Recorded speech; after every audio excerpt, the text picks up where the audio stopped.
Hello, everyone. Hi there. Hi, Dan. Hi.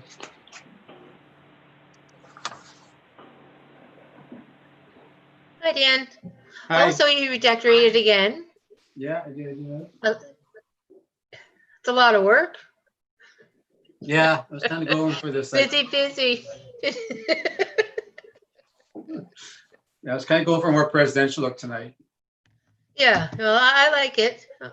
I did like the last one, though. This was a little boring.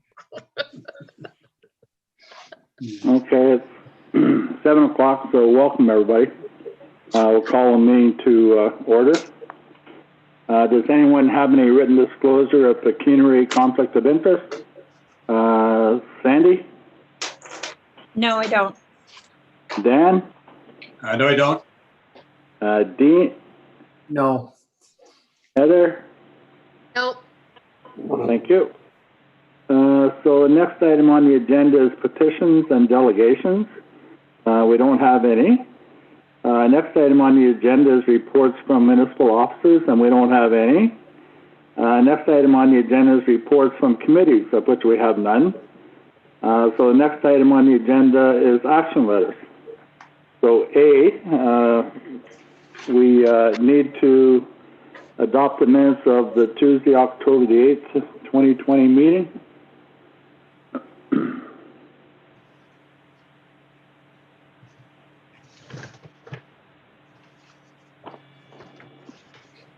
Cindy still there? Sorry. Okay, so I'll need a mover and a seconder. So Dan, could you move this one, please? Yes, I can. And Heather, could you second it?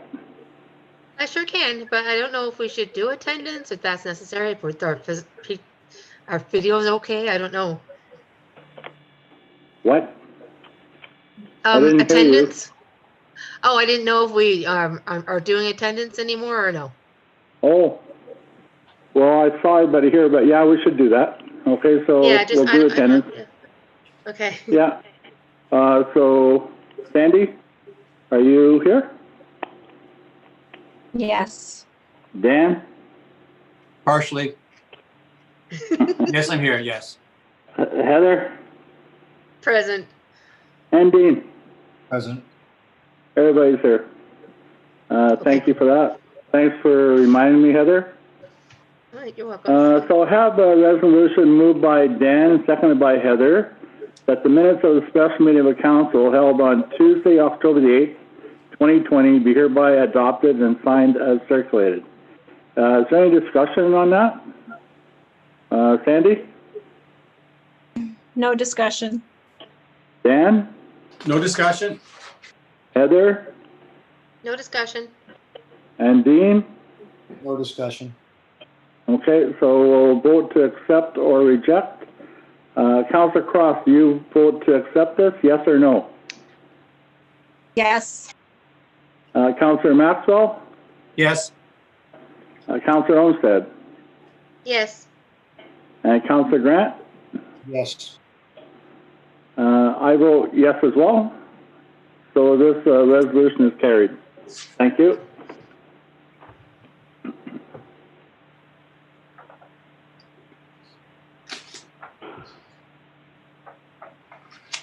Next item on the agenda is B, minutes of the regular council meeting. So we have to adopt the minutes of the regular council meeting from Tuesday, October the 13th, 2020. I have a resolution in front of me, in front of us. Dean, could you move this one? Yes. Thank you. And Sandy, could you second it? Yes. Thank you. So we have a resolution moved by Dean, seconded by Sandy, that the minutes of the regular meeting of council held on Tuesday, October the 13th, 2020 be hereby adopted and signed as circulated. Any discussion? Sandy? No discussion. Dan? No discussion. Heather? No discussion. And Dean? No discussion. Thank you. So we'll need to vote to accept this or not. So Councillor Cross, you vote yes or no? Yes. Counselor Maxwell, Yes. Counselor Olmsted, Yes. and Counselor Grant. Yes. I vote yes as well, so this resolution is carried. Thank you.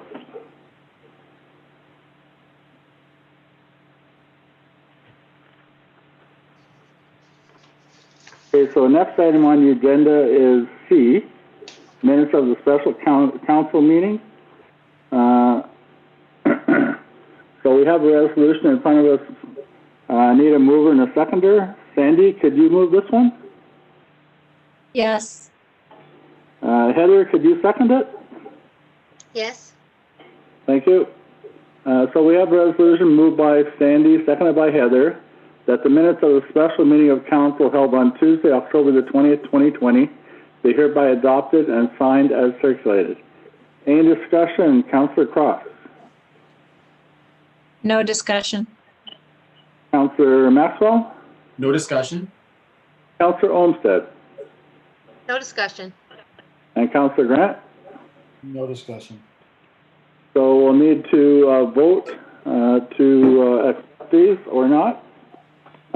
Councillor Cross, do you vote yes or no? Yes. Councillor Maxwell, Yes. Councillor Olmsted, Yes. and Councillor Grant. Yes. I vote yes as well. So this resolution is carried as well. Thank you.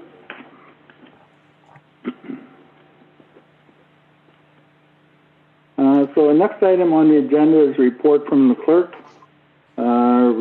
It's 2020 CT 47 is report to council emergency control group meeting summary from October the 14th.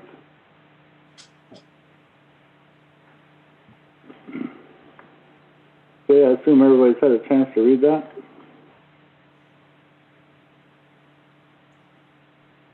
Next item on the agenda is a bylaw 2020-022. It's a bylaw to confirm the proceedings of council from July 1st to September the 30th, 2020.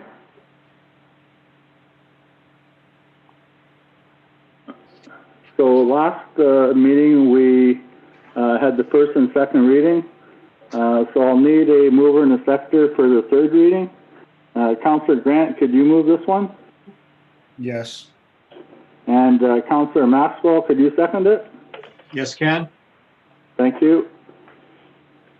So the third reading, we have moved by Dean, seconded by Dan, being a bylaw to confirm the proceedings of council. Is there any discussion required? Councillor Cross? No discussion. Councillor Maxwell? No discussion. Councillor Olmsted? No discussion. And Councillor Grant? No discussion. Thank you. So we'll take a vote to pass the third reading or to reject it.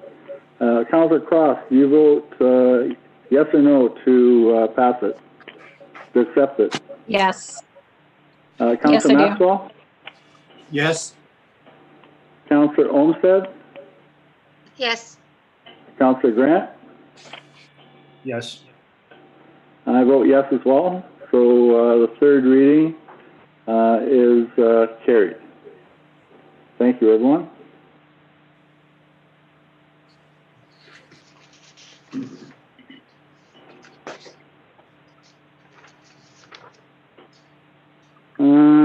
So the next item on the agenda is F, report to the clerk treasurer, report from the clerk treasurer.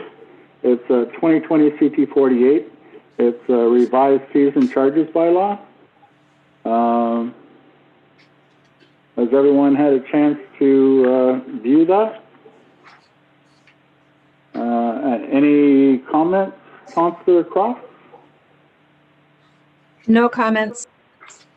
Anything to offer, Councillor Maxwell? Just that, is this one that Is this the area where staff has recommended a fee for the outdoor facilities? For booking yeah. the outdoor facility? Yeah, I'm not in favor of that. I don't think that we should be nickel and diming our residents to use the hockey rink or the baseball diamond. I think that booking it, it's not as if it's overbooked. It's just if someone's using it, I'm really grateful that they're actually taking advantage of using our facilities, and I'm not in favor of charging a fee for that. If somebody wants to have Sunday night baseball games or something like that, I don't think we should be charging for that. I don't Okay. see the letter here though. I read it. I'm not sure where it is. I might have got buried in my file. That's my Maybe opinion it was- anyway. I agree. Councilor Olmsted, do you have anything? I do agree with raising the fees for the dogs if we have to house them because we need extra staff and the like. But other than that, I agree with all their other recommendations. That's it. Okay, thank you. Councilor Grant. I had one question I'd like to get answered before I comment, and I don't know if our friends on the planning board can clarify. Under, I don't know, if maybe someone can clarify, Cindy. Under Calvin Planning Services, if we go to that chart, Calvin Planning Services. it sounds like this would be the planning board, these fees would be related to. I don't know if I'll get an answer to this question, but I definitely am curious. There's something called site plan control, which is $1,100. And just the reason I bring it up is I'm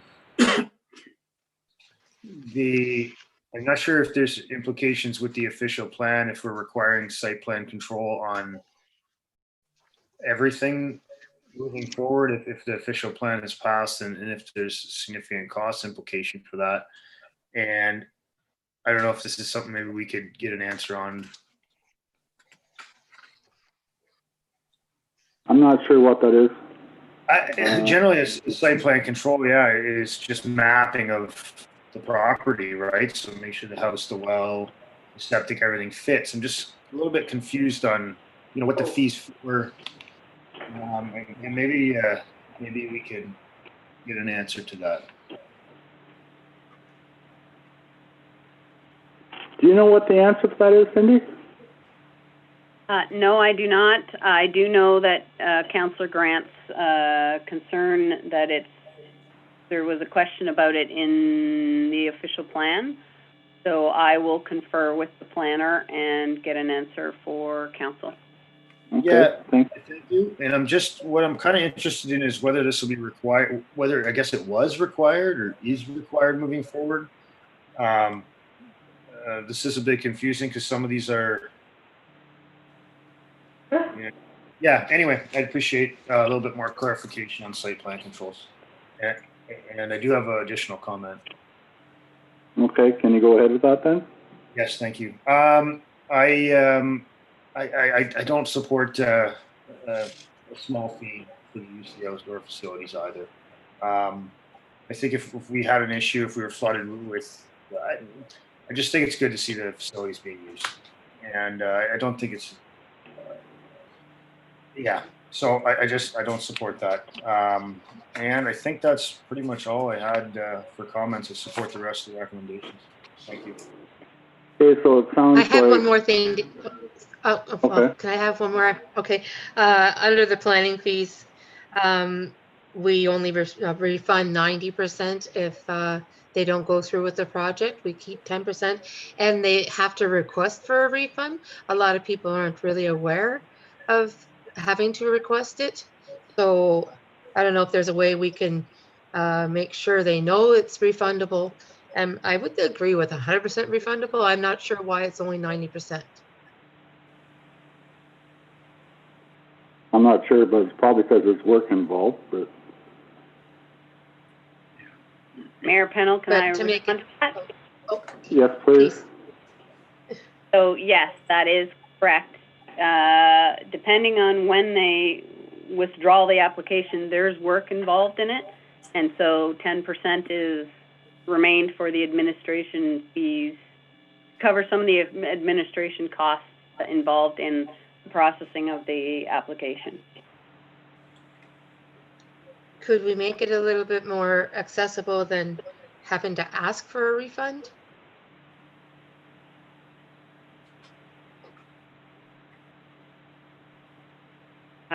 What would you suggest? Perhaps when they're putting in their depositing in their application and put the deposit in, say this is refundable, but just make it very clear that you have to apply just a request in writing.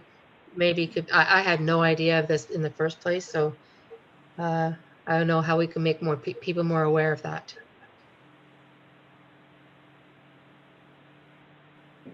I don't know if anybody else has. I just that just felt a little sticky to me. Yeah, I feel the same about using the rinks, but that's all I have to say about that. Thanks.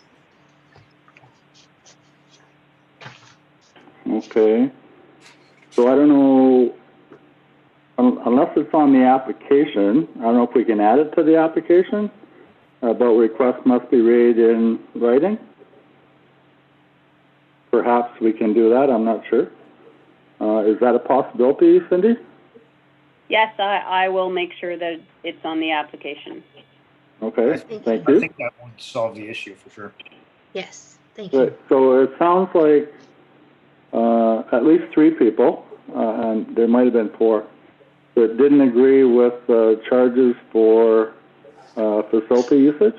Okay, so maybe we want to look at that one.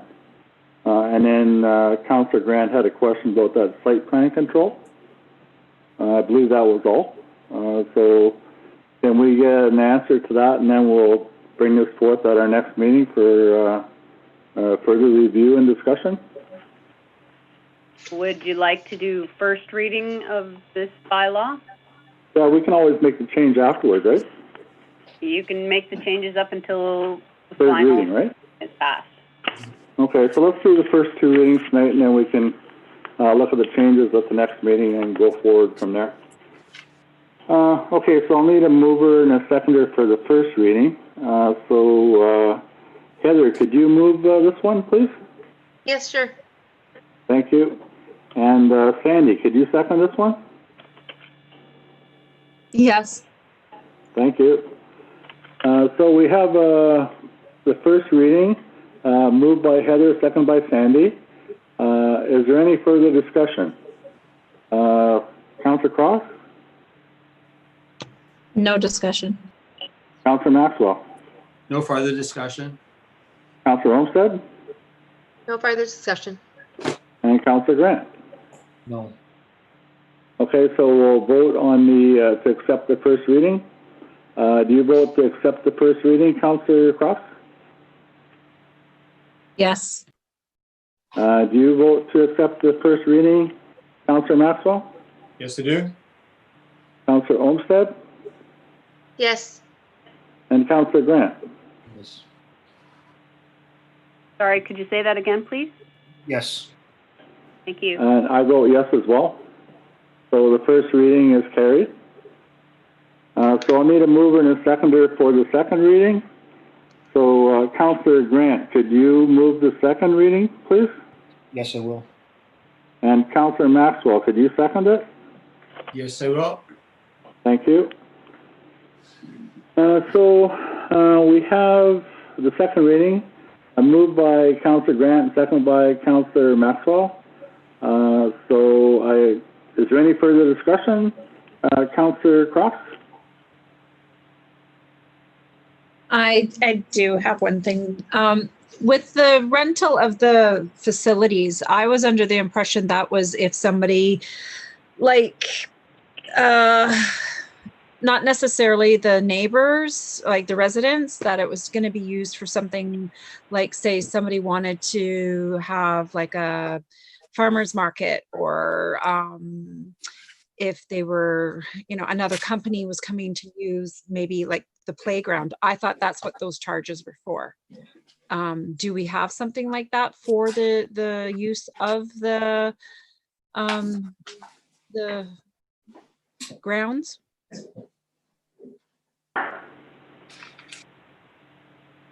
I don't know. Panel, can I answer that? Yes, please. No, we don't have. So if anybody wants to book, so for example, the reason this came up is in the beginning of COVID, so in the spring, we had both a baseball association and a school call us and tentatively book the baseball diamond for the baseball association and a different date for a prom for high school, because other places had shut down and they weren't allowing them to use the facilities.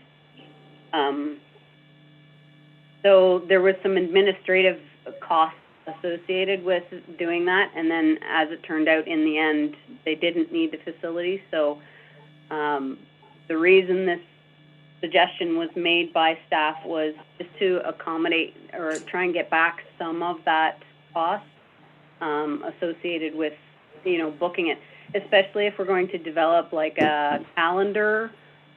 So, it'll have to be posted on the calendar that the baseball diamond, the soccer field, so whatever are being used and won't be able to be used by the public on a particular day or a weekend or whatever, if an outside association or something like that books it for the entire weekend. That's sort of what we're trying to recover some costs for. That's sort of where it came from. But we don't, at present, we don't have any bookings for the outdoor facilities, a fee for booking the outdoor facilities. We do for the hall. So for the prom, we were covered. We didn't. Because they tentatively booked it, we hadn't actually charged them anything yet. But there is a fee to rent the hall. But in terms of the outdoor facilities, no, we don't have any fees for that. So, Okay, thank Just a you. I'd like maybe for us to maybe consider if it is an outside company or not necessarily our residents, if it's somebody from outside, that we could maybe consider a small fee for the use to cover the cost of our staff. Maybe we can just word it differently. Just a suggestion. I have a question, so if we had someone from either inside or outside municipality want to use the baseball field, for instance, do we give them our bases and mark the diamond for them? Typically we do, yes. Yeah? Okay. So that is some time spent there.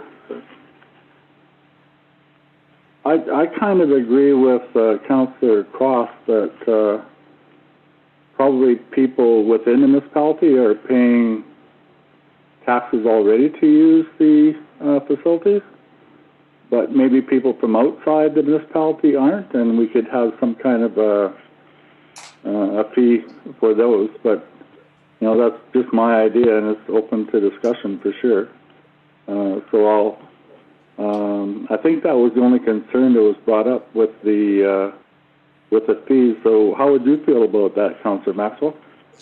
I think that's a good idea. I think that non-residents should perhaps pay a fee to use our facilities. If an organization wants to come in and put on a farmer's market or something like that, or a chicken show, or use the facilities for a tournament, they can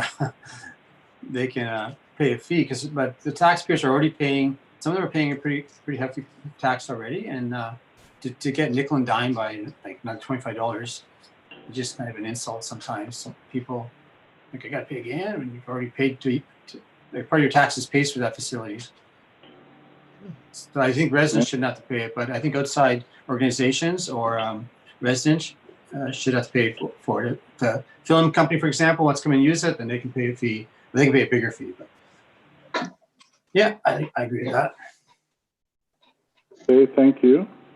Councillor Olmsted? Yeah, I agree.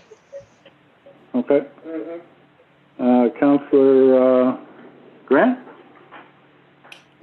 Yes, I agree. I also think it is good to actually have our facilities used as well. So wouldn't want the fee so high that it discourages use because, so I think a nominal fee could work. Just that we don't have if our facilities were being booked all the time and our residents couldn't access them, I think obviously we'd look at having an increased fee, but I could support that. Thank you. Okay, and Councillor Cross? It was your idea, so I'm assuming you agree. Yes, just like I said, when I read it, that's what I assumed we were looking at was more of the outside use from other people, not our residents. So that's why I brought it up on the second reading. But otherwise, yeah. Okay, so we haven't come up with an amount yet. So, what do you feel about $25? Councillor Maxwell. Yes, it should be. Yeah, it's got to be enough to be worthwhile. Like $15 is not even enough to. I'm just throwing a number out there. It could be 50. Yeah, No? $25. Yeah, at least 25. Okay. Councillor Cross. I agree. Councillor Olmsted. Yeah, that's good. Councillor Grant. Not to complicate, but it should possibly. Yeah. You know what? I can support that for non-residents, residents with. Okay. Zero. Thank you. All right. So, any further discussion, Councillor Cross? No. Councillor Maxwell. No. Councillor Olmsted. No. And Councillor Grant. Okay, so we'll take a vote on the second reading, whether to accept it or not. Councillor Cross, do you vote yes or no? Yes. Councillor Maxwell, do you vote yes or no? Yes, I do. Councillor Olmsted, do you vote yes or no? Yes. And Councillor Grant, do you vote yes or no? Yes. And I vote yes as well. So the second reading is carried as well. Thank you very much. So we'll make some changes and they'll come back to us at next meeting for the final reading and further discussion. Thank you, everyone.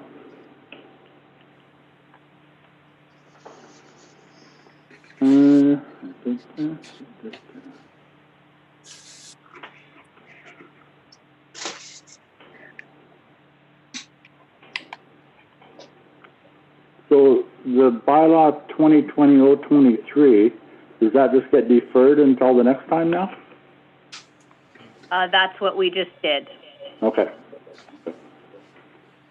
So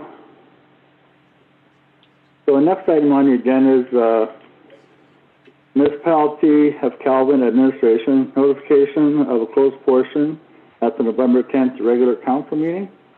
So I need a mover and a seconder. So Councillor Cross, could you move this one? Yes, I can. And Councillor Grant, could you second that? Yes. Okay. So the closed portion, a closed session meeting be hereby scheduled and placed on the agenda of the regular meeting of Tuesday, November the 10th, pursuant to the Municipal Act 2001, Section 239 2B, for personal matters about an identifiable individual, including municipal or a local board employee, Section 239 2.1, a trade secret or scientific, technical, commercial, financial, or labor relations information supplied in confidence to the municipality or the local board, which, if disclosed, could reasonably be expected to prejudice significantly the competitive position or interfere significantly with the contractual or other negotiations of a person, group of persons, or organization. And section 239(2)K, a position, plan, procedure, criteria, or instruction to be applied to any negotiations carried on or to be carried on behalf of the municipality or local board renegotiations with the Canadian Ecology Centre. Any discussion? Councillor Cross? No discussion. Councillor Maxwell? Other than, I don't understand what the meeting is about. That was very complicated. Does it mean we're having discussions with the Canadian Ecology Centre? It would be concerning the Ecology Centre, yes. And that's everything in the meeting? Just that, okay. No other discussions other than that's a pretty confusing statement. Okay, Councillor Olmsted? No discussion. Councillor Grant? I sure would like to know what the meeting's about. That's why it's a closed meeting, right? Yeah, I realize that, but we have to approve it to be closed as council. So it's almost like this is a formality. It's almost silly because I'm expected to approve something I know nothing about, right? And It's just to approve a closed meeting to discuss a negotiation with the Ecology Centre. okay, yeah, I just have no idea what it's about, so it's hard to vote for something. Just hope for the best, I suppose, is the strategy. Thank you. Okay, there will be further information to follow, though, right? I hope so. Yes, thanks. Need to vote to accept this or not. Councillor Cross, do you vote yes or no? Yes. Councillor Maxwell, do you vote yes or no? Yes. Councillor Olmsted, do you vote yes or no? Yes. And Councillor Grant? Yes. And I vote yes as well, so this resolution is carried. Thank you.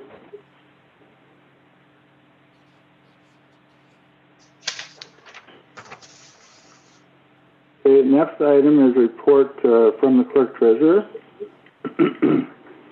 It's 2020 CT 46 report to council about E4M solutions covering the cost of the recent training session, which was very nice, like $4,000 prize or gift. So just want everyone to be aware of that. There's a little bio there on all their skills, I guess. Okay. Mayor Pennell, Yes. is council okay with me sending a thank you Yeah. letter? Yes, please. Mm-hmm. You okay with that, Sandy? Oh, definitely. Dan? Yes. Heather? Yes. And Dean? Yes. Okay, thank you, guys. I am as well. I'll even participate in that. Okay.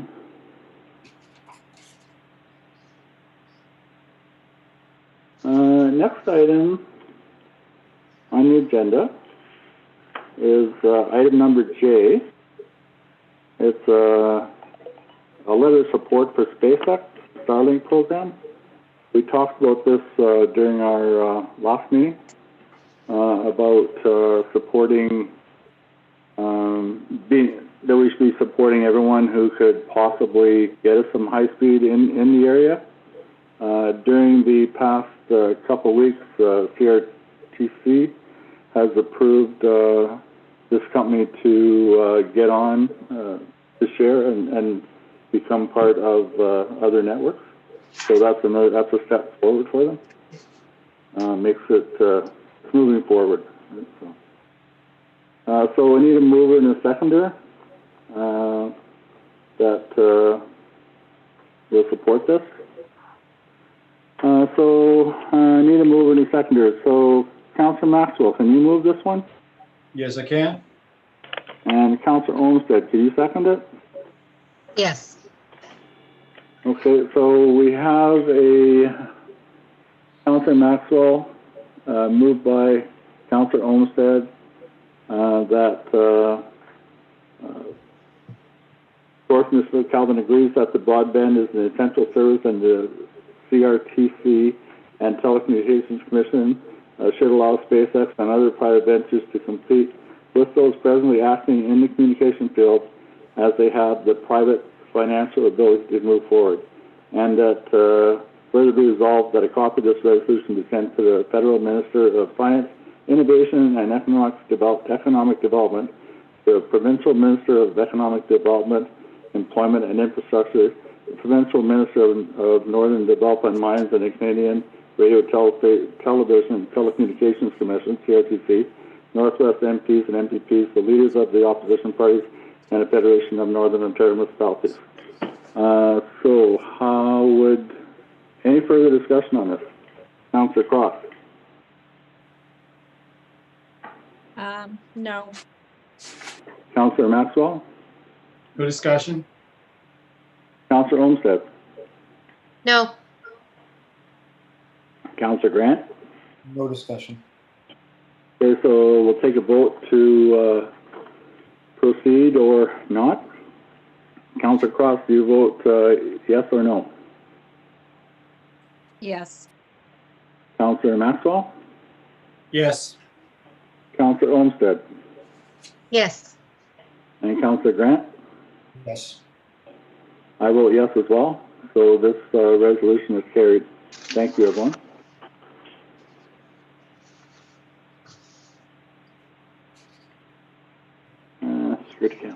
Okay. Next item on the agenda is report from the clerk, and it's 2020 CT49. It's a report to council on security cameras for the skating rink. There was a document sent out by Cindy about the cameras on rink. Has some prices in it, some coverage maps.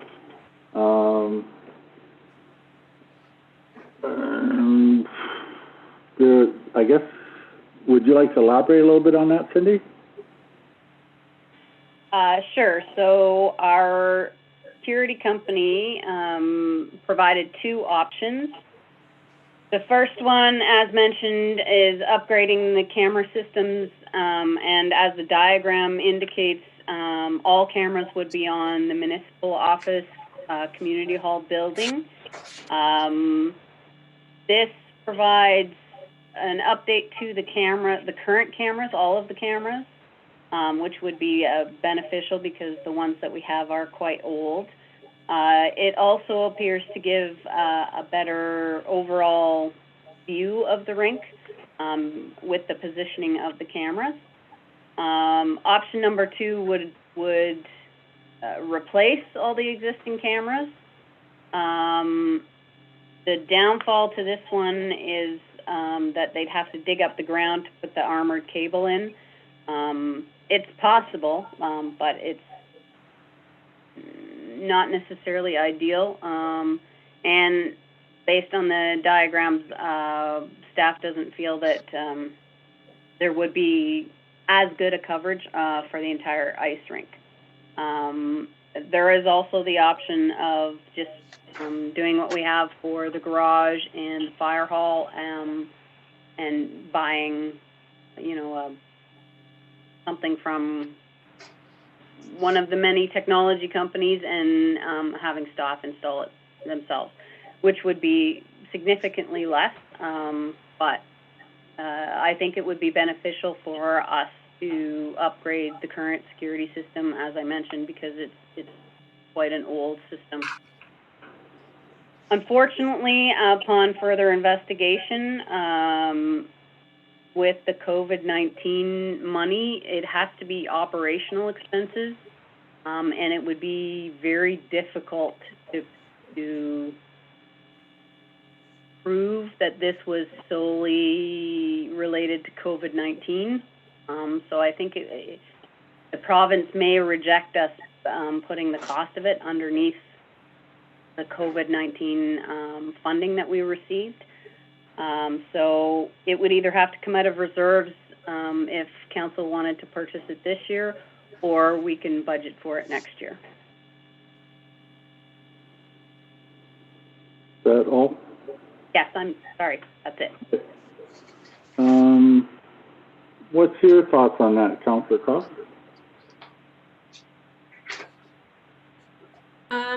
I think if the old security system is that old, it probably would be wise to upgrade it before it does break down or whatever. I don't know, they implode or whatever they do. I would like to maybe put it in next year's budget to see where we're at with this COVID thing. That's pretty much all I have to say. Okay, Councillor Maxwell, do you have any thoughts? I do.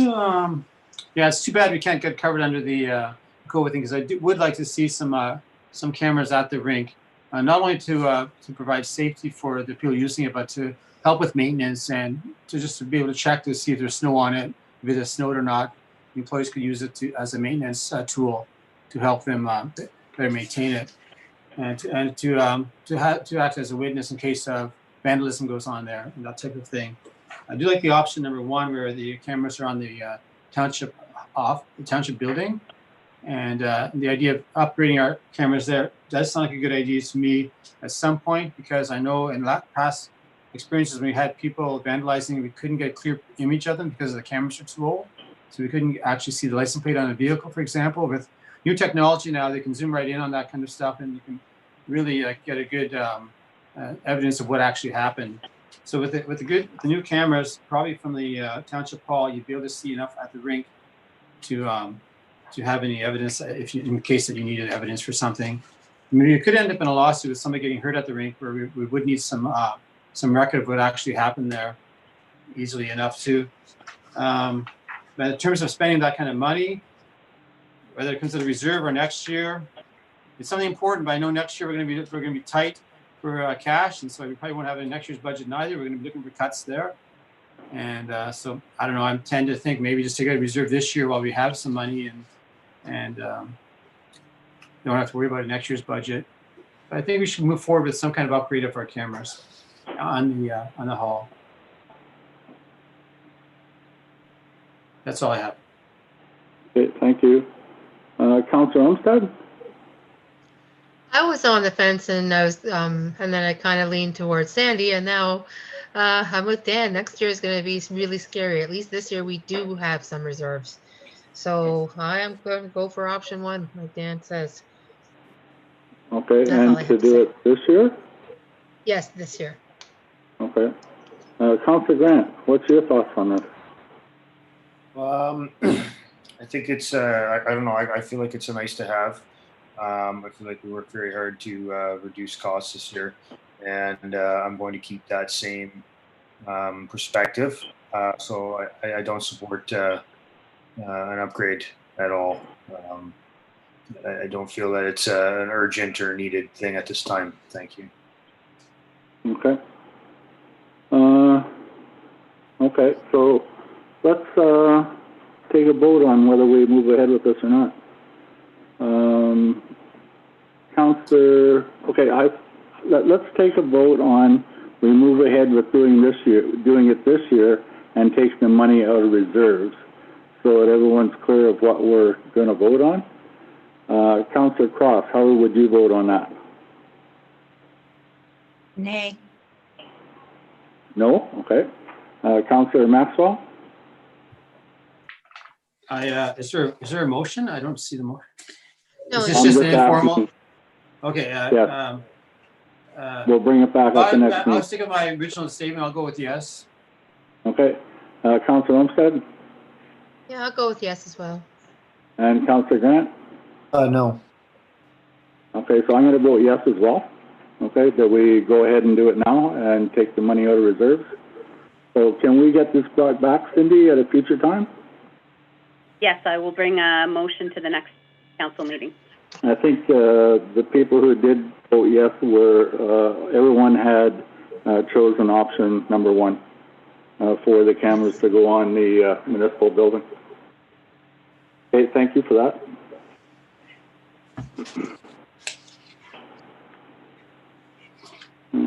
Church. Okay, next item on the agenda is brought forth by Councillor Olmsted. Okay. And it's a resolution. So I'll need a mover and a seconder for that. So Councillor Olmsted, would you be willing to move this one? Yes. Okay, and Councillor Maxwell, would you be willing to second this one? Yes, it would. Thank you. So we have a resolution moved by Councillor Olmsted and seconded by Councillor Maxwell that to better understand and improve service provided to our municipality, Council hereby requests that staff perform an audit of each service provided within our municipality, including a rating of importance for each service. It is requested that staff also consider the changes that have been made due to COVID-19 and whether or not it would be beneficial to implement these changes permanently. It is also requested that staff provide any suggestions to improve or streamline the services and communications that the municipality provides. It is requested that this level of service report be presented to Council at the February 9th, 2021 regular Council meeting. So that's the resolution. Any discussion? Councillor Cross. No, I'm good with it. Okay, thank you. Councillor Maxwell. I know there's something else I want to add to it, but I think it was just the amount of time that's spent on each service. I don't know if we can, I guess there's an importance level added there. Nothing else to add to it, no. Thank you. Councillor Olmsted? No, I'm good with it the way it is. Okay, thank you. And Councillor Grant? I'm just, my question is just around, I guess it's for Councillor Olmsted, is around the February 9th date for completion. I just want to know how that was determined, what your logic was. I didn't determine that. I determined that. Okay, that's kind of what I'm getting at. Thank you. Okay, thank you. So are you okay with it, Councillor Grant? Yep, I just want to know if Okay. you know, who had, I Yeah. wanted the staff had input in that date, I guess is what I was getting at. Okay, appreciate that. So we'll take a vote on this, okay? Councillor Cross, do you vote to proceed, yes or no? Yes. Councillor Maxwell?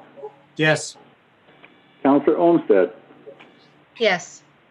And Councillor Grant? Yes. I vote yes as well. So this resolution is carried. Thank you.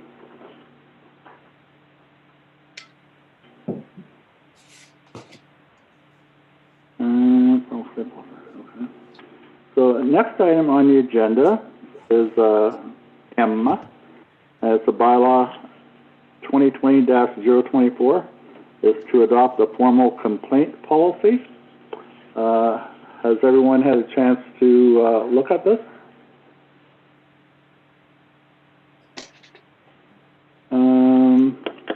Okay, so I need a mover and a seconder for the first reading. Councillor Cross, could you move that? Yes, I can. And Councillor Grant, could you second it? Yes. Thank you. So we have first reading moved by Sandy Cross, seconded by Dean Grant, being a bylaw to adopt a policy for the process of receiving and responding to formal public complaints regarding administrative actions and functions of the municipality. Any discussion on that, Councillor Cross?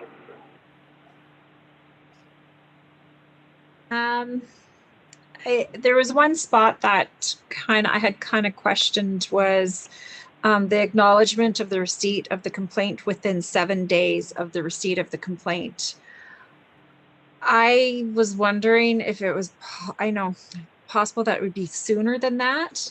I know as a resident, if I was sitting waiting I'd want to know, did they get my complaint? I don't think I'd really want to wait 7 days. I guess maybe if it was on the severity of the complaint. Otherwise, everything else looked okay. Okay, thank you. Councillor Maxwell?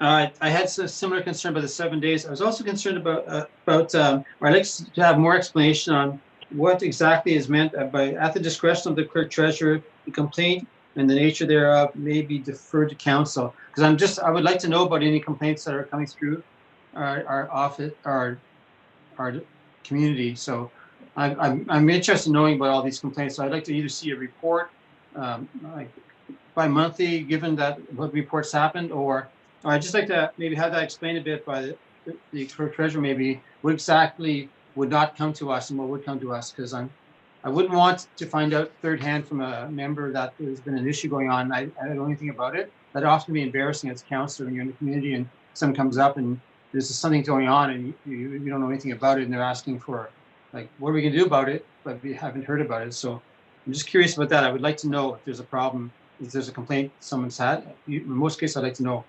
So what type of report complaint that we would not be notified of, for example? Maybe Cindy could comment on that. You want to know which kind I wouldn't tell you? And which kind we would, yeah. In terms of, because I would want to know about almost every complaint, especially a formal complaint, because an informal complaint, not so much, because it's someone complained didn't have sand on the road and the road department out and fixed it. Well, I really don't have to have that in the report, but if someone, something else, for example, I would like to know about.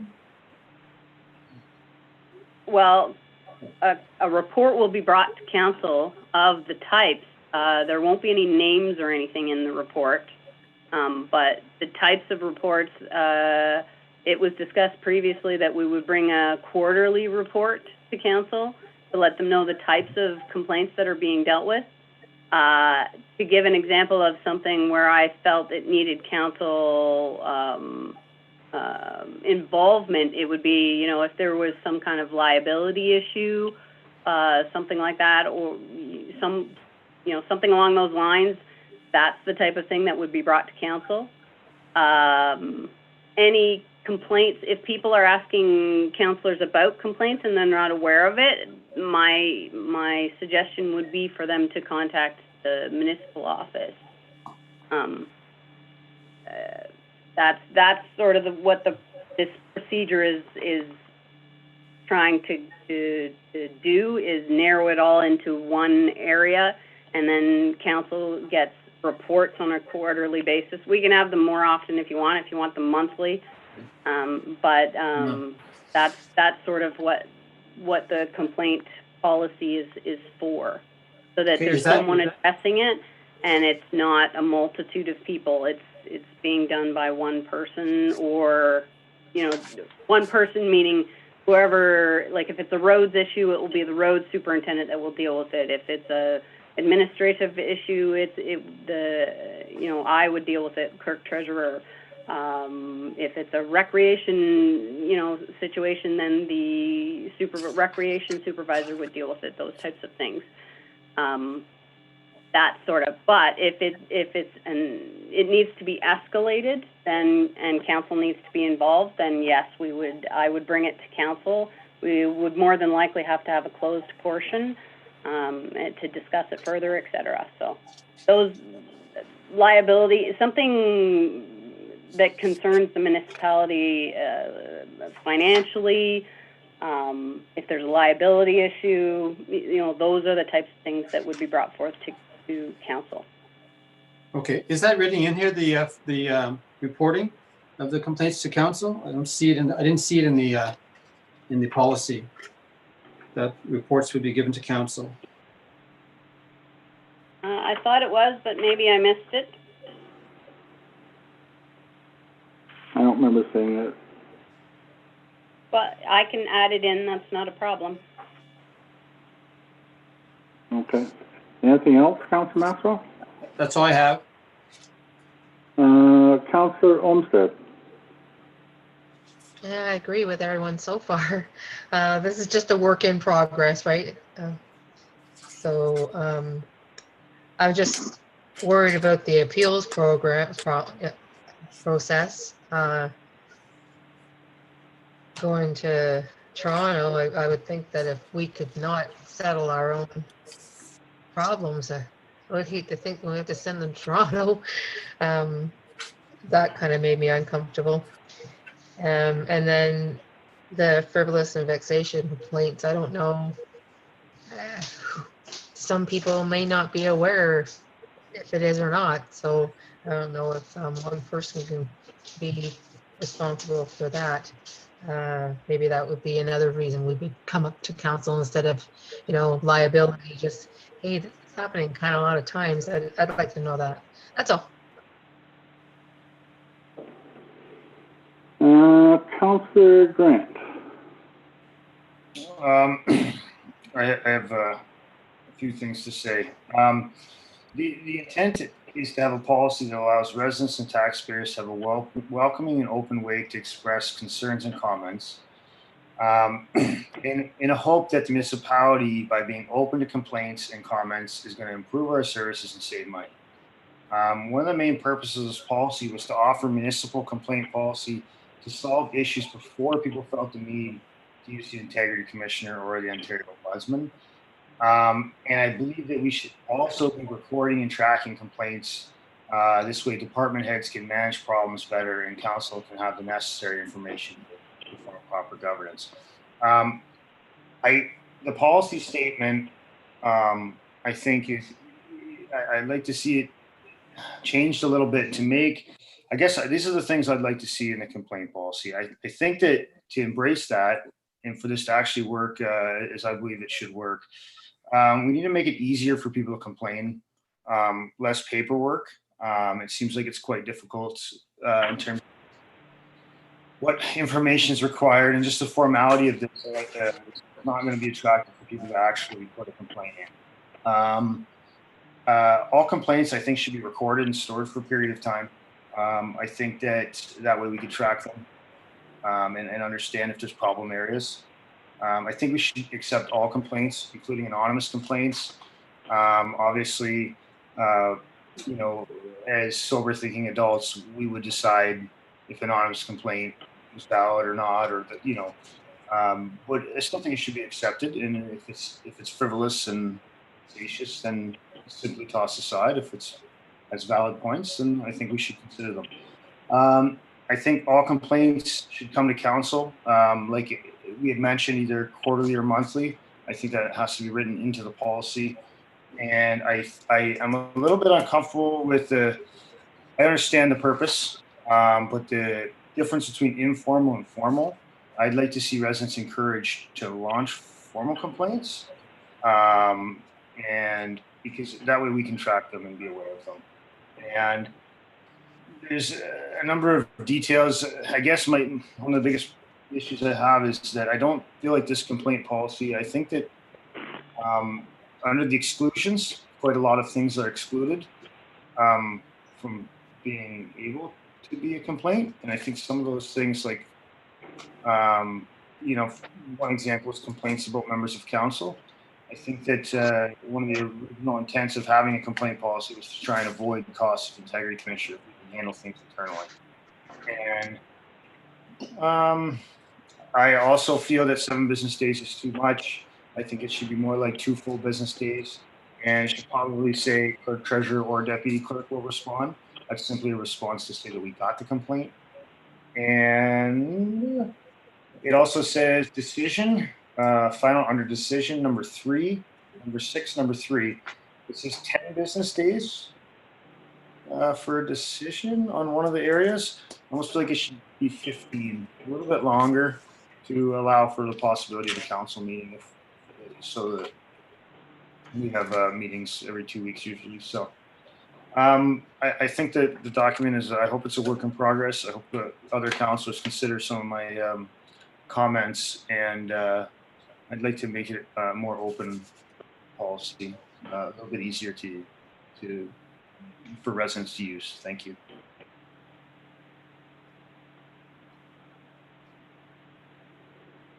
Well, thank everyone for that. Everyone has a lot of good ideas there. I really feel there should be informal complaints that can be handled like the same day, right? I don't know, like standing a road, right? And then a formal complaint is something that either a staff member or somebody did something wrong, or there's a complaint about a service that we're providing, and then it should be up to our supervisors and superintendents to deal with that if they can, because that's their role. That's what we hired them for. And then if it goes beyond that, where there's a possibility of liability or whatever, then that should come back to council. And I agree with getting reports on complaints, formal complaints. And I don't have a preference on whether it be monthly or quarterly, probably quarterly, unless there's something very important in there. In that case, I think it would be brought to council anyway, because there might be a liability for us not to resolve it. That's my thoughts.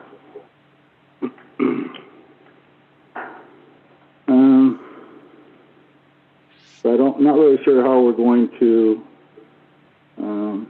resolve this one. Mayor Panel, if I may speak for 1 minute. Go ahead. I just just to add perspective, I'd like to submit essentially to council what I've said tonight, just so that if you choose, you can review and agree or disagree with some of my my suggested changes. That can... Sure, that's a great idea. Then it'd be nice if everybody could provide their ideas, all right, and through an email or whatever to the clerk, and then we could all take a look at everyone's ideas and be better prepared to accept them or to voice our, different opinions on other people's submissions without being negative or, trying to stay encouraging and asking for those comments in the future. So if everyone wants to do that, then we could do that. Everyone had some thoughts on that, I believe. So if you could provide them to Cindy, that would be great. So can we'll take a vote. We can always make changes up to the third reading, all right? So I'm going to call for a vote on the first reading. Councillor, and considering that we will be in further discussion and development of the policy going forward. So Councillor Cross, how do you vote on the first reading? Yay. Councillor Maxwell? Yes. Councillor Olmsted? Yes, it's looking good so far. Okay, and Councillor Grant? I'm going to vote no. Okay, I'll vote yes as well. So I'm going to proceed with the second reading at this time. So Councillor Cross, can you move the second reading, please? Yes, I can. And Councillor Olmsted, can you second it? I don't know why we have to rush it. I wouldn't mind waiting till the next comes out. Okay, so you're saying no? No, I'd like to wait till the next copy comes out. Okay. So I'm going to ask anybody else if they want to second it. Councillor Maxwell. I think that we could probably do the two readings and still do all of our changes on the third one. So I'm willing to second it. Okay, thank you. And that is correct, yes. Okay. So we've had a lot of discussion in the first reading. Is there any new discussion in the second reading? Councillor Cross? No, just the Dean's gonna send in all of his his recommendations that we can look at, because some of them were pretty valid. Yeah, we all are, right? Okay. There's a chance for everyone to do that. Councillor Maxwell, anything new? No discussion. Councillor Olmsted. I'm okay with it. I just think that if we're working it, it doesn't have to have 2 readings. We can do 2 readings the second time, is my point. We don't have to, we can do 2 readings this time, or we can do 2 readings after we're sure, and then we can judge it up. That's all. Okay. Can I just Councillor say Grant. something? Can I just say, if we do 2 readings on the last one, that doesn't give the opportunity for the public to say, no, I don't like that. So if we're going to do 2 readings, it should be at the beginning, not at the end. Just a suggestion. Thank you. Councillor Grant. Anything new? Yeah, I suggest we defer. I would like to leave it at 1 reading. I want to support this. I do not want to vote no. However, I feel like we're moving too fast without having a working document, and I hope others will agree with me. Thank you. I agree. Okay, so I'm going to call for a vote on the second reading then for tonight. Councillor Cross, do you vote yes or no? Yes. Councillor Maxwell, do you vote yes or no? Yes, I'm okay with that. Councillor Olmsted, do you vote yes or no? No. Councillor Grant, do you vote yes or no? I vote no. I vote yes. So the second reading is a pass. So everyone's going to, or people who wish to, can forward their changes or additions or new ideas to our clerk, and then we can have a chance to look at those, everyone, and then at our next meeting we can have further discussion on what kind of changes we'd like to make. And we don't have to do a third reading at the next one. It'll just come up for discussion at that time. Okay? Thank you.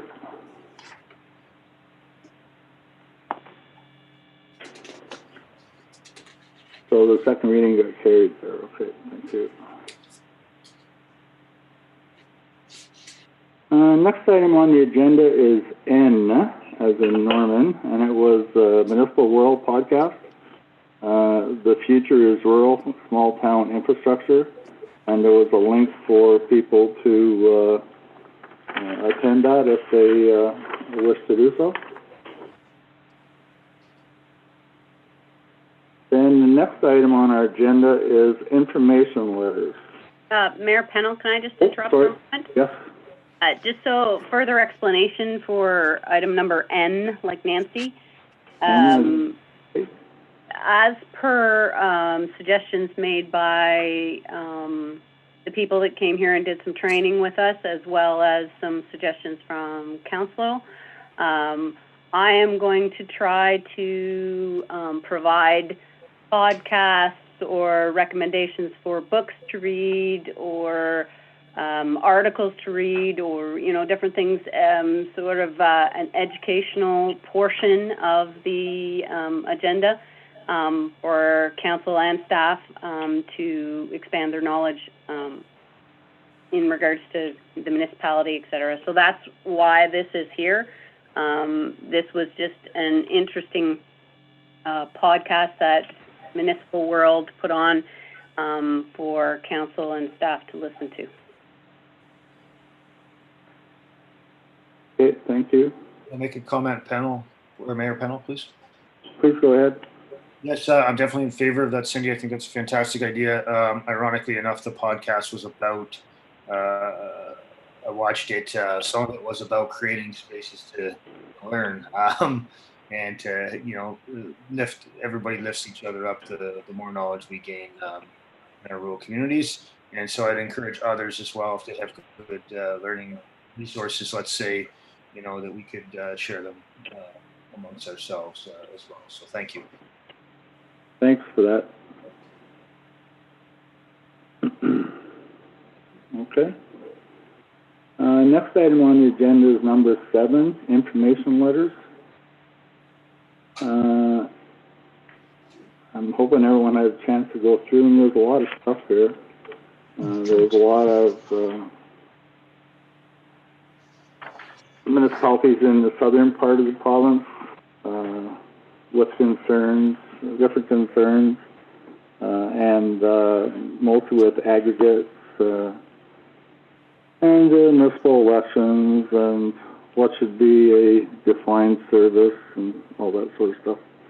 Is there anything in there that you would like to do something with, Councillor Cross? Or anything that you'd like to discuss here? I was wondering if we would want to support about the docking, if we, I don't know how we would, about the dock at Talon Lake was one. I have to try and sift through some of the other ones to figure out. I marked a couple, but that one. So maybe if you want to discuss that one. Okay. I remember this one from a long time ago, and it was brought forth by the same group at that time. And in the end, it turned out to be that the property was owned by the park.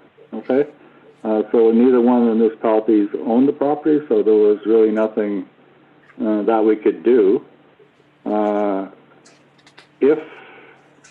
If the park gets pressed, I know that the dock is in really bad shape, but there's always there's still a boat launch there that people can use, right? There's always a possibility that if the park is pushed to do something, it'll pull it right out. It'll take it right out. I'm not saying they would do that, but I'm the devil's advocate, right? You have to be aware of that. That's all the information I have on that. Like that was a really long time ago. North Bay Mattawa Conservation, North Bay Mattawa Economic Development was involved in it at that time. But that's all I have to offer. Cindy, do you have anything else that you could provide to us? Unfortunately, no. I have about the same information that the municipalities don't actually own the land, or at least there's a disagreement. It's our understanding that the park is the people that own that property. It's a matter of who wants to take responsibility for it. And I know previously nobody really wanted to.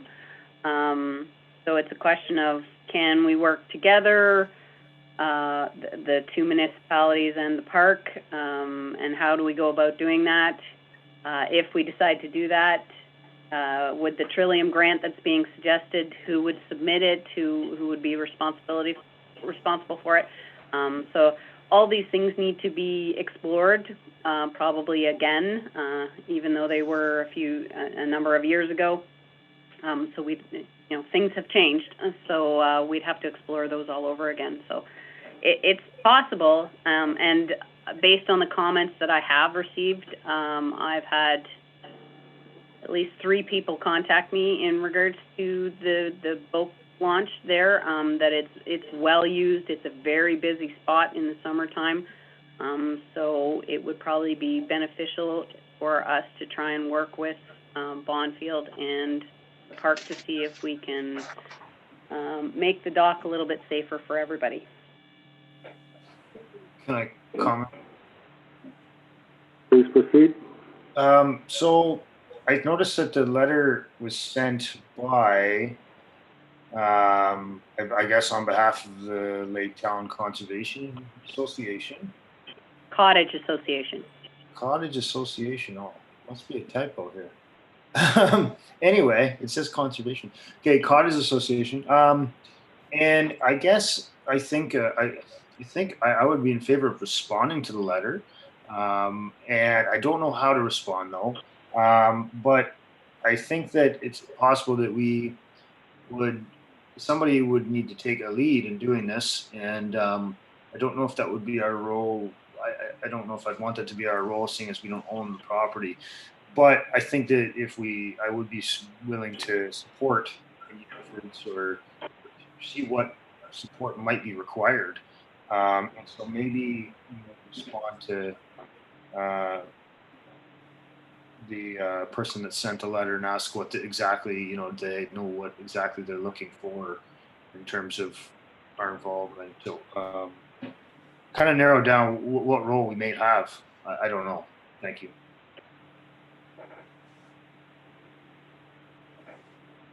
I have a Okay. comment on that as well. Is not the, I mean, I know the park owns the shoreline allowance around the lake, but isn't that Bonfield Township and that Talon Lake access?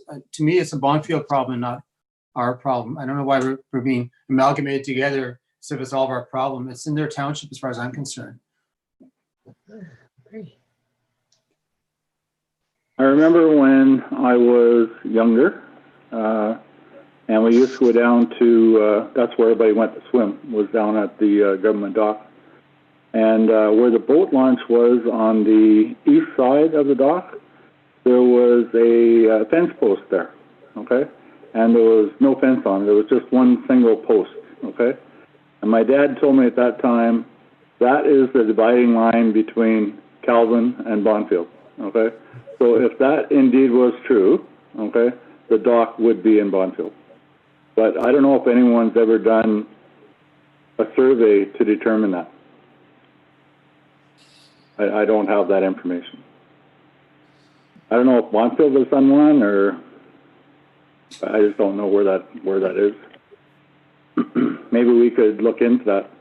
I wouldn't want to incur a lot of costs, especially if it's not ours, right? So I would agree, but I'm just wondering if maybe a letter, like, I don't know if if a letter of support was helpful, that might be something we could do. I would agree that I would not want to at this time incur any significant costs. Thank you. I think their situation is that they don't own the land either, right? So there's not a lot they can do. I think our best way forward would be for someone to take the reins and see if the Parks Canada or whoever owns that park, I think it's Wild River Park they call it, or something like that, would be, it's a provincial park though, would be willing to become involved in discussions, at least to provide us with their thoughts on it. That's just my thoughts on it. Have you been in conversation with Bonfield at all, Cindy? No, not yet. I was waiting to see what council wanted to do. I can engage both the park and Bonfield to see what they're doing, because I would imagine they received the same email as we did. Yeah, probably. And then as far as Dean, suggestion that we respond to this gentleman and the association, I think that we should respond to him that we received his letter, okay, and that we're going to contact Bonfield and the park to see how we can move forward. I wouldn't want to give him false hope. Yes. But let him know that we did receive it and we are going to look into it. Would everybody agreement to that? Oh, yes. Yeah? Yes. Thank you.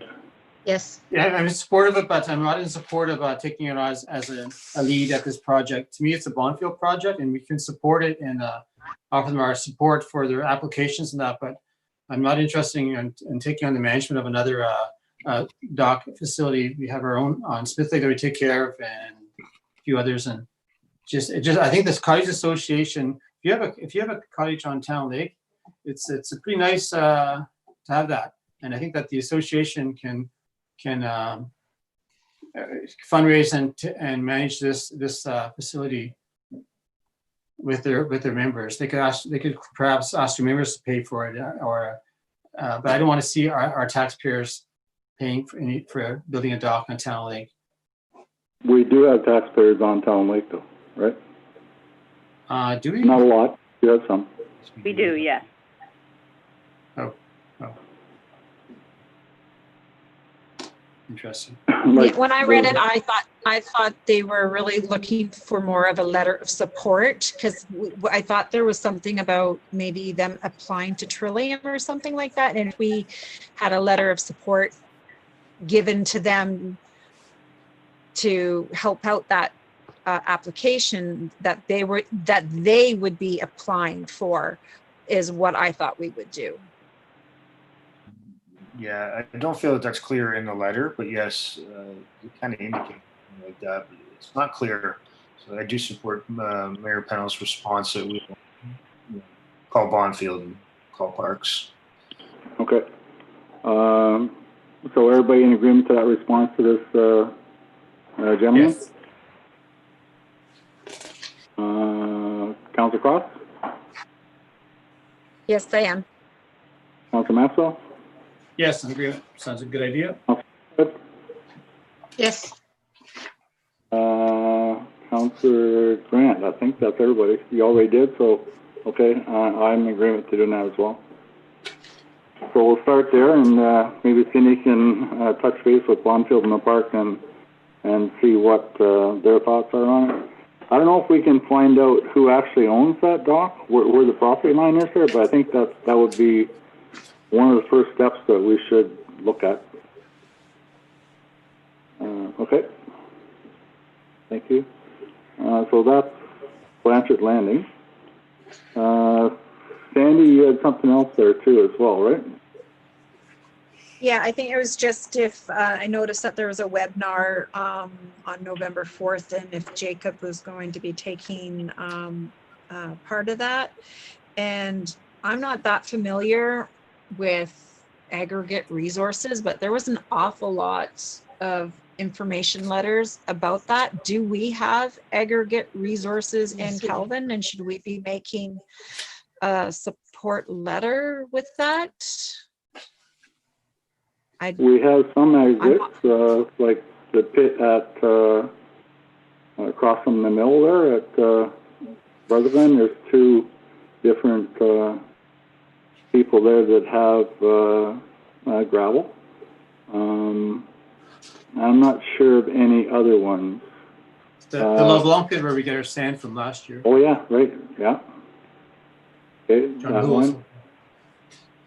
So I'm not sure of any other ones. I think what the Southern Ontario was that felt that they weren't being taxed the way they should be as a business. They were just being taxed as some gravel laying there, and they wanted the aggregate companies to pay their fair share. Yes. And different areas also had the aggregates, and they were supporting one another to try to drum up support from the rest of the province. That was my take on those emails. Okay, thank you. I just needed clarification on that. That's all. That's all I have. Okay, Councilor Maxwell, did you have any letters in there that you wanted to discuss? No, nothing that hasn't. No, I don't think so. Just a comment on the aggregate.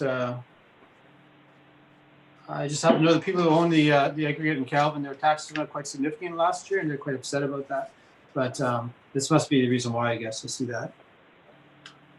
Okay. No other comments. Okay, thank you. Councillor Olmsted, was there any letters in there? The Lake of Bays in Muskoka, they want to consider the Bill 124 to make it a requirement that the building contractor name be disclosed and that the contractor must provide proof of insurance, thus providing greater accountability and responsibility and ensuring that municipalities will not bear the burden alone. So I guess these guys are coming in and building things, and they're doing a shoddy job. I gotta keep my mouth shut about that, but they don't do a very good job, and then the municipality has to pay for it because we paid for it. But they're saying that the contractor should bear some of that expense as well, and I agree 100%. I don't want to build a junky road and then somebody crashes on the junky road, but we didn't build it. We paid for it to be built. So they've got to have some accountability as well. 100% support this. I had 2 checks beside that one as well that I would have Yes. liked to see us offer our support for that one. I absolutely do. Anybody else? Which item number was that? That was Lake of Bays D, as in David, or Dean in your case.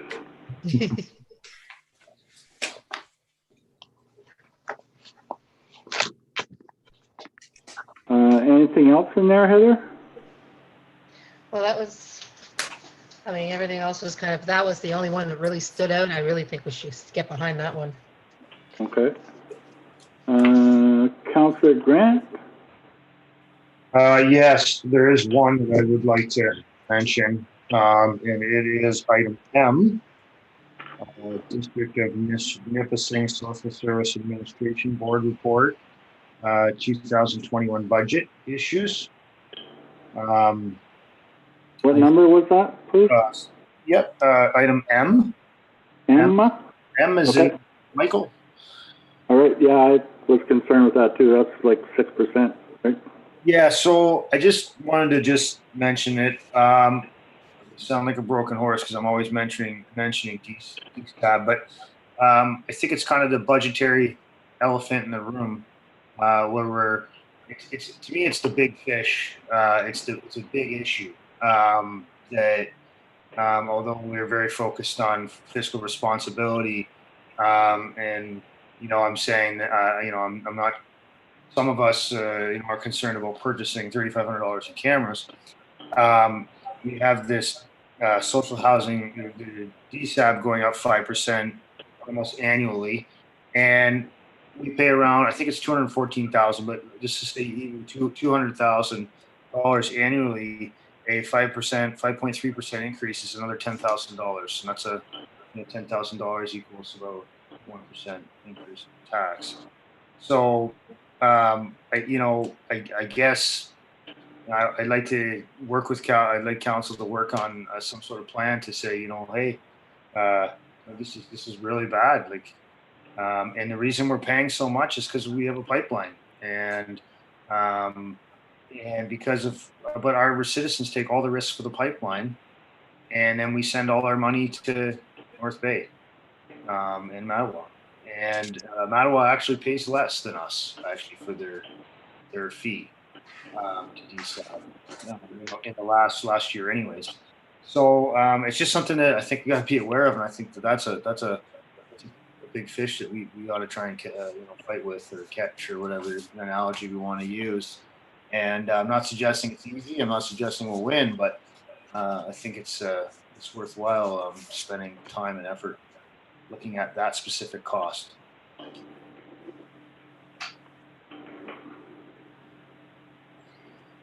If I can, Mayor Pennell, I knew that Dean would have a problem with that because I was saying that we should see if we can change the formula, go for a per capita, not per tax dollar. Because if you look around, we have three supported rental houses in Calvin through the Indigenous program, I think. But if you do the math, we can't support that kind of. I agree with Dean 100%. I just want to know how we can go about changing their formula. You're right, we shouldn't pay for, I don't think the pipeline's going to pay for an ambulance to come out here. Pipeline's not going to pay for fire, police. We do. So they have to change their formula. I just don't know how we can go about doing that. It seems very daunting. Okay, thank you. I don't know if that was sarcasm or not, Mr. Grant, but I didn't appreciate it.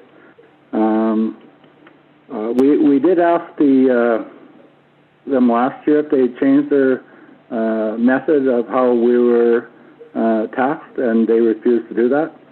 I think the only course forward we have is our representative, which is Mayor Baker and Baker in Mattawa, to present our case, okay? And I'm comfortable in sending him an email asking him to do that. And I will do that. Thank you. Any other letters in there, Councillor Umstead? No, that Cindy wanted to speak. Okay. Councillor Grant, do you have any other letters in there? No, that was my main focus. Thank you. Okay, thank you. Mayor Pennell, Yes? can I just add a couple of comments just so council is aware? Absolutely. So in regards to the DSAB budget issues, this is the preliminary, just so council is aware, this is their preliminary numbers. They are doing their best to reduce it. They will provide an update in November and December as to how low they're able to get it down. But they're doing their best. At the meeting that I was at when they provided this information, many of the other municipalities shared the sentiments that our council has as well, that essentially when the provincial funding is being removed, it's just being passed on to the municipalities, and that's not fair. So there were some suggestions made by the other municipalities, or some of the other municipalities, that they do some advocacy, like go to the DSAB themselves. So the board for DSAB go to the particular ministries that are applicable and talk to the ministers involved and try and come to different solutions on how funding can be provided, or loosen some of the restrictions, because some of these services are non-negotiable. So it was suggested that maybe some of the services become negotiable, or it's not mandatory that we provide them, or certain levels are lowered, different things. So a number of other avenues were suggested at this meeting, and hopefully they did indicate, the CAO did indicate that she would take those suggestions, to the board and hopefully implement them. So I'm just trying to provide council with a full package here, a full bit of information in regards to that. So they are trying to reduce it, and they are listening to our suggestions. So if we do have any further suggestions, and again, they should probably go through Mayor Backer. But at least they're willing to listen to us. So That's good. that's it. I'm done. Okay, thanks, Cindy. Mayor Pennell, Is there any other letters in there that anyone wishes to discuss? I just want to clarify one thing, Mayor Pennell, if I may. Okay. Just my main issue with the levy is actually how it's calculated. I believe it's not fairly calculated, and I just want to clarify that is my main issue, because even if they reduce, obviously I'd like to see reduced levy as much as everyone else. All the other municipalities probably would agree. We are still getting a bad. It's not fair. It's just not fair. And that's just, I just want to make that clear on what my point is with DSAB.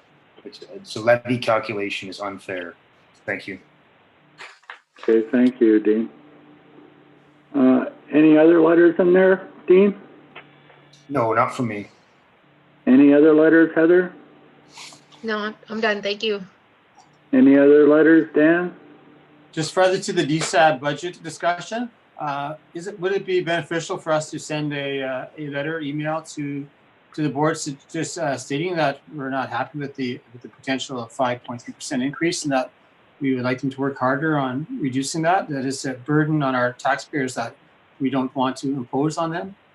Is there any benefit in just expressing our concerns? They sound concerned as well, but maybe some tough decisions have to be made on our part of the board, but they can't continue to ask us for more money like this and put the burden on us. And I think they have to be aware that they have to be reiterated. We should reiterate to them that this is not acceptable for them to continue year after year ask for higher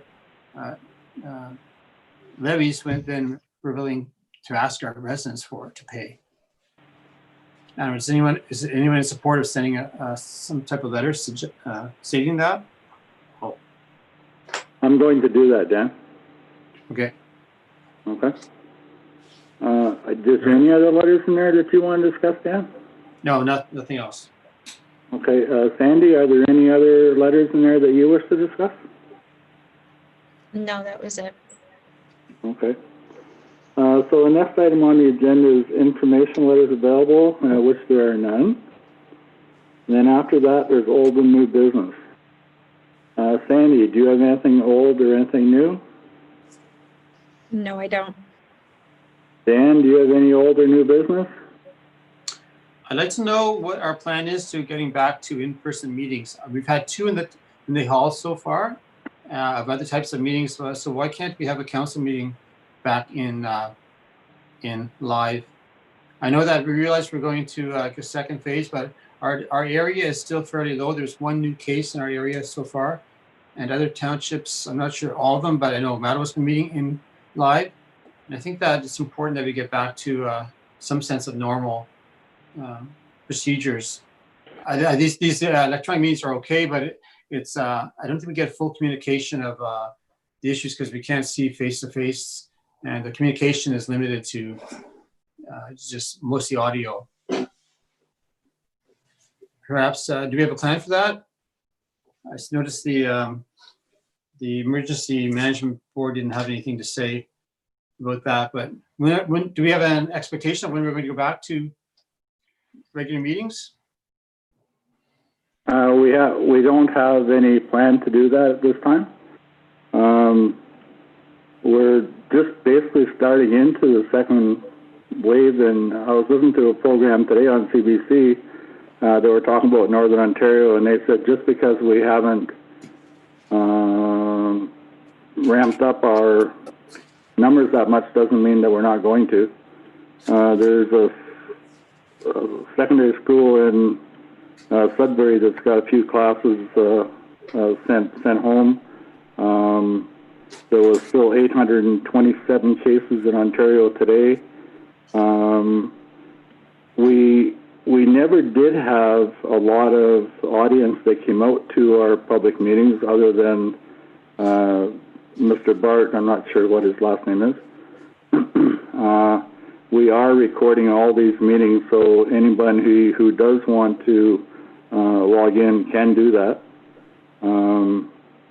I don't see an advantage of going to public meetings again. There are people who have medical issues or family members who have medical issues, and if we don't have to do that, I can't really see us going forward with it. That's just my opinion. I would like to suggest that if we're not going to go to public meetings anytime soon, that we switch to all video meetings so that we can see everyone's face, because half the communication is lost in the when we don't see the person that you're talking to. So it'd be nice that if we're going to do video conferencing, that everyone is on video that's at the meeting whenever possible. I mean, I know there's some exceptions, but I think we've had time to resolve those issues now, and that I think it would be important for communication purposes that everyone would be, if we're going to continue doing Zooms for the foreseeable future, I would like to see everybody on video so we have better communication. Because then this way we could put our hands up when we have something to say. We could, there's lots of facial expressions that are ways of communicating as well that are lost and we're just doing purely audio. Okay, thanks for that. I'm not prepared to go out and buy a new computer to do that. If council wants to buy me one, yeah, sure, I'll do that. But I'm not prepared to spend that money. Thank you. Anything else, old or new? Heather? Or do you still want to discuss the public meetings, because we haven't really discussed that yet? The public, oh, Heather? Well, we do have money in COVID. I wonder if that would cover the cost of the computer. I know Mattawa has purchased tablets for all of their councillors. Mattawa's has purchased tablets for all of their councillors, trying to reduce the paper consumption that they're in. It just seemed like a good idea as well.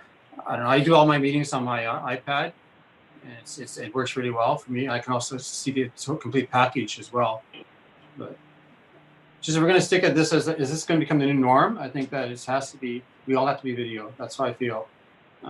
It's just for better communication. Yeah, I don't know what that expense would be to go to tablets for everyone. I have no idea.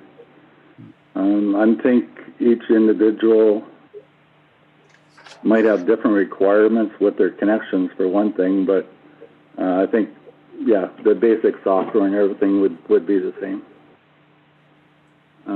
If we want to investigate that, we can do that.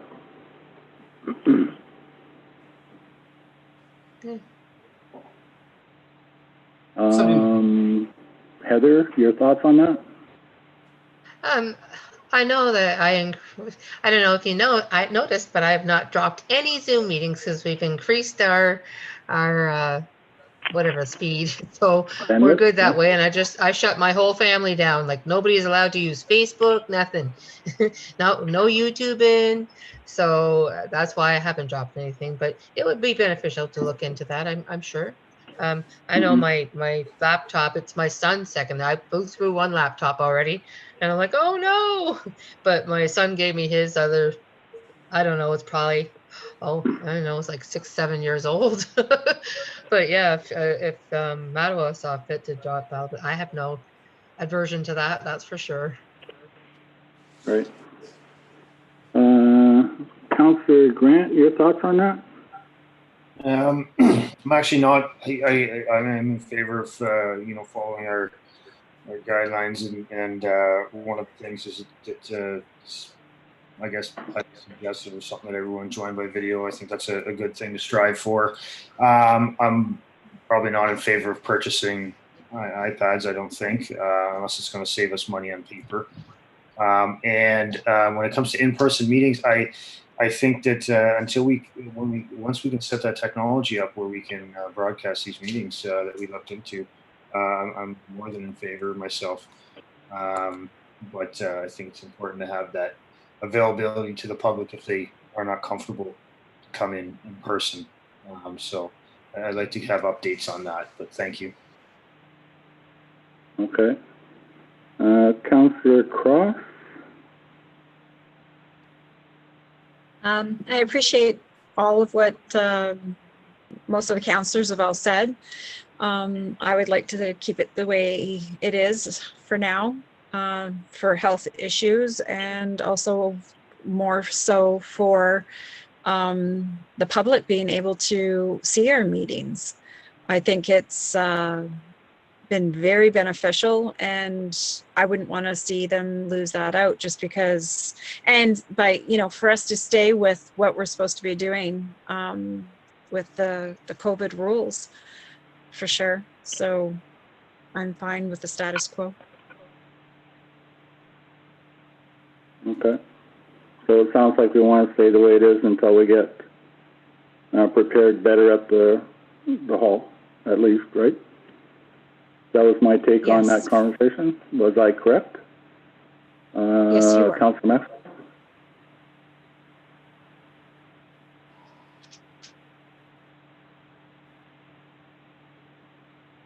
Did you agree, Councillor? That we stay the way it is until we can get set up differently at the hall? Are you speaking to Dan, Councillor Maxwell? Yeah. We had a discussion and it sounded like we wanted to stay the way it is right now until we can get set up differently at the hall so we can broadcast from there as well. Sure, yes. My concern wasn't the having public access. My concern is better communication so we don't get these stalled moments where it's like, you say something because I didn't quite hear it. Whereas in video, I would see your lips moving, so I know you're talking. Just for better communication, I suggest everybody be on video. I understand that. Okay. Councillor Olmsted? That's it. I think we beat that horse. Okay. And Councillor Grant, sound like you were in favor of that? Yeah, that's exactly how I feel. I'd like to see the hall set up myself. Okay, thank you. So anything else old or new? Councillor Olmsted? No. Did you have anything else, old or new, Councillor Maxwell? I know I did. Thank you. Did you have anything old or new, Councillor Grant? Yes, I do. I'm just interested where we were on, we made any decisions on, or when we would be having a further discussion about the official plan and zoning bylaw following our meeting. Is there any additional discussions that are planned for the next agenda, or? Okay. Mayor Pennell, can I answer that? Yes. So I spoke to the planner, and I've arranged for him to come to virtually, because it's significantly less expensive, for him to attend our November 24th meeting. This also, because it's less expensive, and it also gives him enough time to make some changes to the OP and the zoning bylaw based on the public meetings that were held, and for him to be able to send them to us, and for council to be able to review them. So that's why I chose November 24th versus November 10th. November 10th didn't give him very much time to make these changes, so that's why we chose November 24th.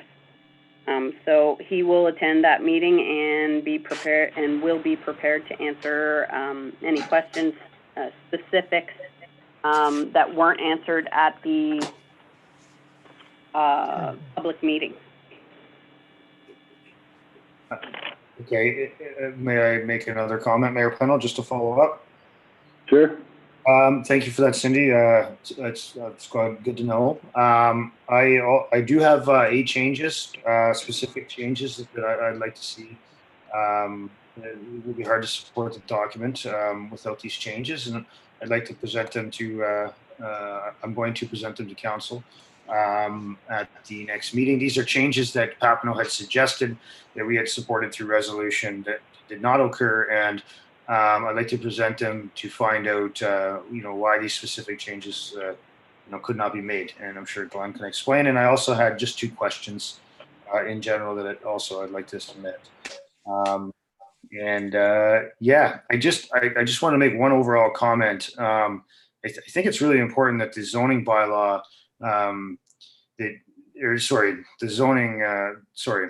the official policy does not define Calvin's future that our zoning bylaw does. I'd like us to, I think that's what Papineau was working on, was trying to have a zoning official plan that does not limit what we can do in our own zoning bylaw, so that we are in control of our own development as a council and as a future council, because it's a 20-year plan, right? And I realize it has to pass provincial scrutiny, but I think it's important that we look at that, and I would like to urge everyone to consider some of the things that I'm suggesting that we already supported, and I will bring those forth in the near future. I will email them for next meeting. Thank you. So we should probably provide that to Glenn. Absolutely, yeah. He's prepared to talk about it, right? Yeah, that's why I want to get it out there, because I just want to get out these specific changes. They're possible under provincial policy statements, and I'm sure Glenn can comment. And I'd also like the, my fellow councillors and the mayor yourself to be able to, look and see whether or not you'd support. Okay. And I just had one more quick question. I know that Papineau had their public meeting, and I wasn't sure if we'd heard anything, or if anybody had attended, or if Papineau has made any comments to us recently about it. I did not hear anything. Okay. Did you, Councillor Maxwell? No, I didn't know. We do have a meeting coming up on the 5th of November, which we could ask any questions then. Yeah. Okay. Did you hear anything, Cindy? I spoke to the clerk about the meeting. He said that some of the questions that were brought up, the questions that I provided to council for the public meeting, they are going to be changed. others that are not being changed are essentially because it won't pass the provincial regulations. So certain things are already in the process. That's what I was talking about. He's gonna make some changes, provide a revised copy to us of the OP and the zoning bylaw before the 24th. So some of the things that have already been asked are going to be changed. Okay, thanks. So keep in mind then that possibly some of these things that I'm suggesting, I think we should look at changing, may already be being changed. I'm not sure, but I'm still gonna, I don't know what specific things he's changing, but I'm still want to bring these forth as important topics. Okay. Could I make a suggestion? For that meeting, instead of printing out the entire official plan again for each member, can we just have an outline of the changes, and we could bring one of our 3 copies that we have with us of the original. I have 3 anyway, original of the official plan, so we don't have to kill 30 trees just to print out that plan again, the official plan. Can we just get the changes summarized to us? Would the other councillors be happy with that? And just bring your own copy of the official plan and just have a copy of the changes only? Yes. That's fine with me. I have them. Does Yes, anyone not have them? Let's put it that way. Okay, everybody's got them. So we don't have to print it all again. The changes will be nice though, right? Like you said. Anybody else have any old or new business? Okay, I've went around the table. No? Okay. I do. Oh, okay. So I just wanted to update council on the door for the community hall. The door itself was replaced today, this morning. So the new door is in. Unfortunately, they did not bring the appropriate cylinder for the key or the lock of the door, nor did they bring the buttons. Apparently, a different person installs the accessible buttons, and then a third person installs the cylinder for the key. So I have a call in to the company, to find out when these other bits will be completed. As soon as I have an answer, I will update council again. But we do have the new door, so That's nice. we're moving in the correct direction. Okay, thank you. Anything else, Cindy? No, that was it. Okay, thank you. Next item on the agenda is the accounts approval report. Has anyone had an opportunity to look at that? So I'm going to need a mover and a seconder to look at this. Councillor Grant, can you move this one? Yes, I can. And Councillor Olmsted, could you second it? Yes. Thank you.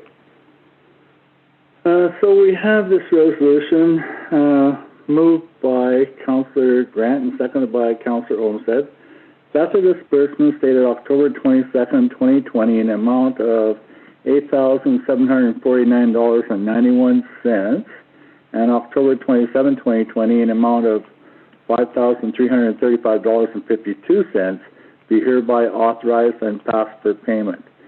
And I'm going to call for discussion. Sandy, do you have anything you'd like to present? I did have a question. I just don't remember seeing it before. I'm just trying to see where it is. It was on the second disbursements that Cindy sent today. It was environmental. I wasn't sure what that was. Could she explain what that, for 7, oh no, I think it was up. Yeah, no, sorry. It was called the tax write-off for landfill taxes. I don't know what that means. Mayor Pennell, can I speak to that? Yes, please. So every year, there are certain sections of our municipality. So for instance, the landfill, the park, there are certain sections of the municipality that are owned by the Ministry of Transportation, different ministries, the Ministry of Natural Resources, etc. They don't actually pay taxes. It's called a payment in lieu. They do pay us a certain amount, but it's not the same as taxes. So because we own the landfill, we have to pay the payment in lieu. So I have to cut a check in order for accounting purposes to have it flow appropriately and show in the records appropriately.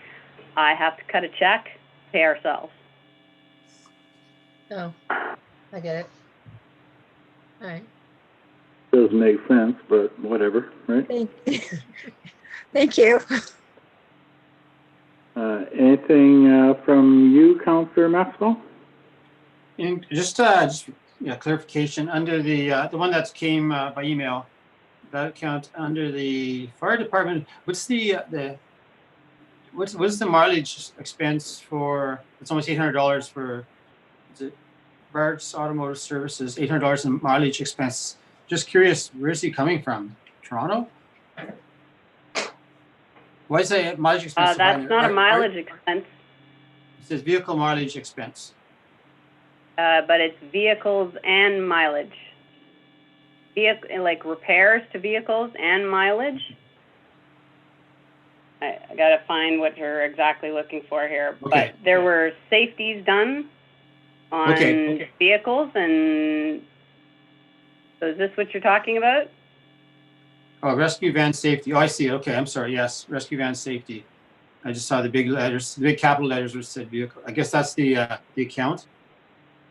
Yes. I'd like to see more specifics on when they put in an expense like fire hall materials. It's from Wilson's. It's $320. Just you can just say what it is. It's cleaning supplies, or just so we know what they're spending money on.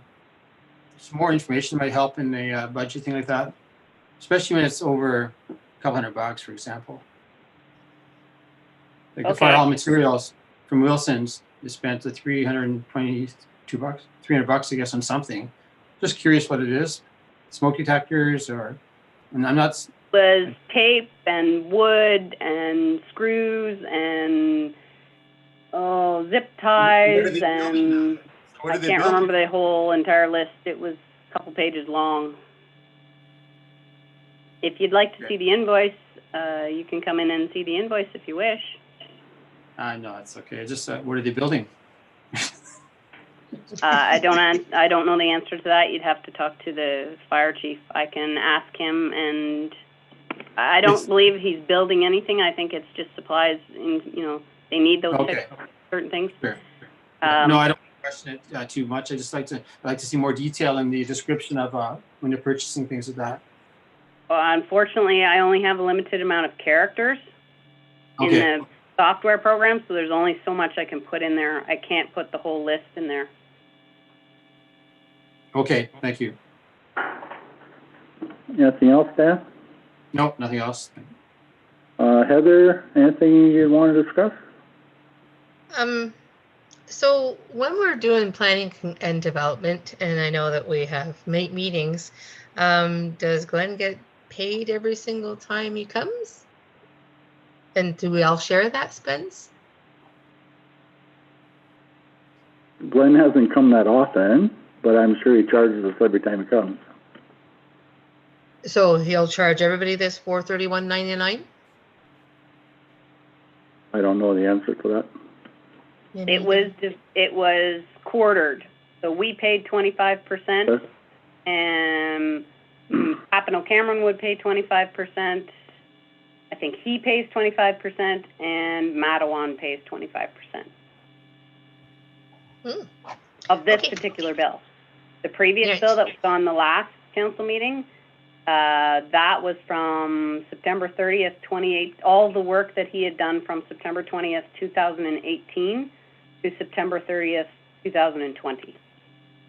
Okay, thanks. That is all.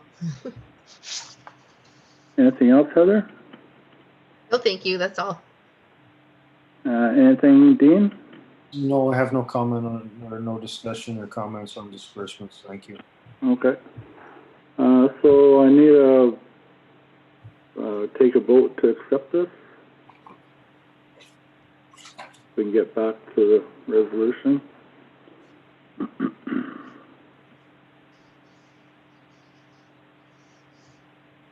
There we go. We have this resolution moved by Dean, seconded by Heather. We've had discussion, so we need to either vote to accept it or reject it. Councillor Cross, do you vote yes or no to accept it? Yes. Councillor Maxwell, do you vote yes or no to accept it? Yes. Councillor Olmsted, yes or no to accept it? Yes. And Councillor Grant, yes or no to accept it? Yes. Thank you, everyone. I vote yes as well.